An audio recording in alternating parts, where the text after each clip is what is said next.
warahmatullahi wabarakatuh. Allahumma sholli ala sayyidina Muhammad wa alihi wasallam. Banyak-banyak kalian beribadah kepada Allah Subhanahu wa taala. Banyak-banyak kalian mengaji dan dipahamkan bacaan Al-Qur'annya. Banyak-banyak kalian berzikir ingat Allah Subhanahu wa taala. Banyak-banyak kalian bersalawat dengan baginda Nabi Rasulullah SAW. Kerjakanlah kebaikan yang diajarkan baginda Nabi Rasulullah SAW. Kehidupan itu harus menjadi yang bermanfaat. Kesehatan itu dijadikan hal yang bermanfaat, berguna untuk buat orang tua, berguna untuk keluarga dan anak-anak, berguna juga di hadapan Allah dan Rasulnya. Makanya kesehatan itu digunakan hal yang bermanfaat. Kalau kita kan kalau sholat aja kan kudu mengambil air wudu, mengambil air wudu oleh Rasulullah SAW.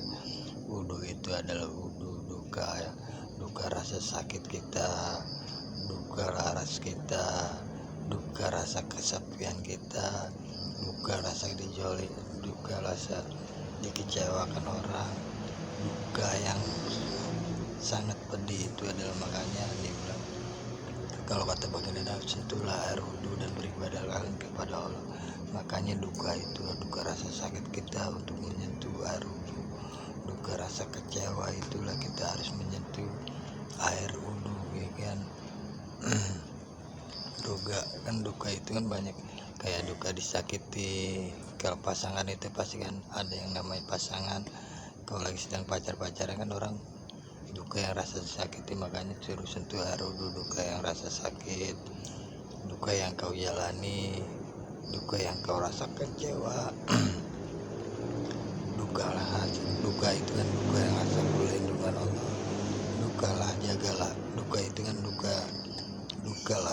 bukalah hatimu, dan juga dukalah doamu, dan dukalah di dalam ngajimu, dan dukalah di dalam zikirmu, dan dukalah di dalam salawatmu.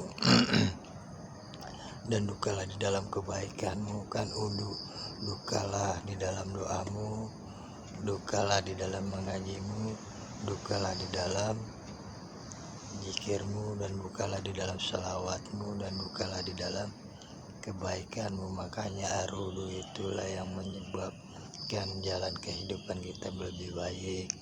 Kan duka rasa kecewa, duka rasa sakit, ya kan. Dukalah di dalam doamu, dukalah di dalam mengajimu, dukalah di dalam zikirmu, dan dukalah di dalam salawatmu, dan dukalah di dalam kebaikanmu. Kan wudu itu adalah duka untuk menyambung kepada Allah dan Rasulnya.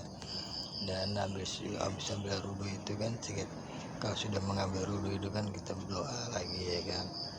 Habis berdoa terus masuklah ke dalam, masuknya gitu, melangkahkan langsung ke atas sejadah, dan butuh dengan rakatnya, ya kan. Rakat sholat itu adalah berapa rakat sholat itu, ya kan. Mengapa dibilang rakat? Gerakanlah itulah gerakan kakimu yang baik.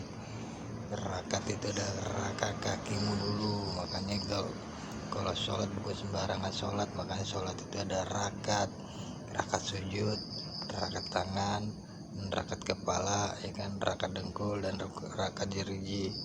Yang rakat kakimu aja susah, rakat kaki itu yang lebih sulit, karena orang kebanyakannya rakat itu adalah rakatnya jalan-jalan, kebanyakan main-main, kebanyakan. Makanya rakat kaki itu adalah rakatkanlah, raga itu menjadi rakatkanlah kakimu sebaik mungkin. Mengapa dibilang rakat sholat? Gerakanlah kakimu, kan rakat itu adalah gerakan kakimu di dalam sujudmu kepada Allah Subhanahu wa taala, yang diajarkan baginda Nabi Rasulullah SAW. Gerakanlah di dalam tubuhmu, dan gerakanlah di dalam tanganmu, dan gerakanlah di dalam hatimu untuk yang menjadi yang bermanfaat di hadapan orang tuamu dan di hadapan Allah dan Rasulnya. Itu yang namanya gerakan rakat kakimu. Makanya kalau susah menggerakkan rakat kakimu, itu yang lebih sulit. Makanya orang kebanyakan hobinya nongkrong, hobinya main-main, hobinya jalan-jalan susah menggerakkan rakatnya ke majelis-majelis taklim. Kayak kan rakatlah kamu ke masjid, rakatkan kakimu ke musola, atau rakatkanlah kakimu di atas sejadah, dan rakatkanlah kakimu ke majelis-majelis taklim. Rakatkanmu untuk menyambung silaturahim, dan gerakanlah kakimu untuk hal yang bermanfaat. Makanya gerakanlah kaki yang itu yang berguna di hadapan Allah Subhanahu wa taala, dan bakal keluarga dan anak-anak dan orang tua dan berikut Allah dan Rasul ya. Makanya orang lebih sulit yang seperti itu, gerak-gerak kakinya itu yang sulit. Rakatkanlah, kan rakatkanlah dalam doaku, dan rakatkanlah di dalam ngajiku, dan rakatkanlah di dalam zikirku, dan rakatkanlah di dalam sholawatku, dan rakatkanlah di dalam kebaikan. Makanya rakat itu adalah rakat menyampaikan ke hadapan Allah dan Rasulnya. Semua yang digerakkan berangkatlah begitu, berangkatlah. Makanya rakat itu adalah rakatlah ya kan. Berangkat itu kan, rakat itu adalah berangkatlah. Makanya rangkatlah kakimu sebaik mungkin, rakatlah dalam doamu, dan rakatlah di dalam mengajimu, dan rakatlah di dalam zikirmu, dan rakatlah dalam sholawatmu, dan rakatlah dengan kebaikan pasti akan diangkat oleh Allah Subhanahu wa taala, dan sampaikanlah kepada Allah Subhanahu wa taala dan Rasulnya, dan kepada orang tuamu. Makanya gerakan kaki itu adalah yang bisa merangkatkanlah semua dalam doamu, dan berangkatkanlah di dalam mengajimu, dan berangkatkanlah di dalam zikirmu, dan berangkatkanlah di dalam sholawatmu, dan berangkatkanlah di dalam kebaikanmu. Rangkatkanlah di dalam beraktivitas kayak bekerja, kayak kebaikan. Itu ada rakat kakimu, dan bisa diberangkatkan oleh Allah Subhanahu wa taala kalau kehendaknya Allah mengizinkan hambanya sesuai dengan perjalanan hidupnya, dan menjaga dari perbuatan-perbuatan yang tidak disukai Allah. Pasti doanya semuanya akan diangkat oleh Allah Subhanahu wa taala, akan dituju yang lebih baik. Semuanya pasti akan berangkatlah kau ke kota Madinah dan Masjid Nabawi. Makanya itu yang namanya rakatlah kau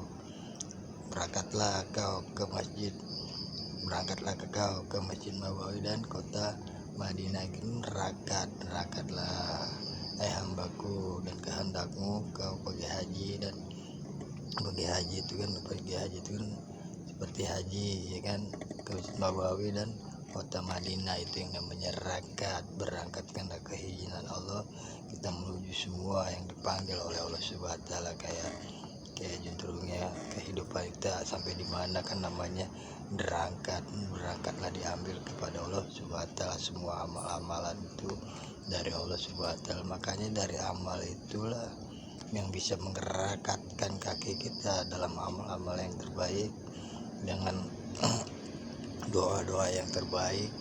Makanya orang kan tidak tahu yang namanya rakat itu adalah dirangkatkanlah semua amal-amalmu kepada Allah dan Rasulnya dan kedua orang.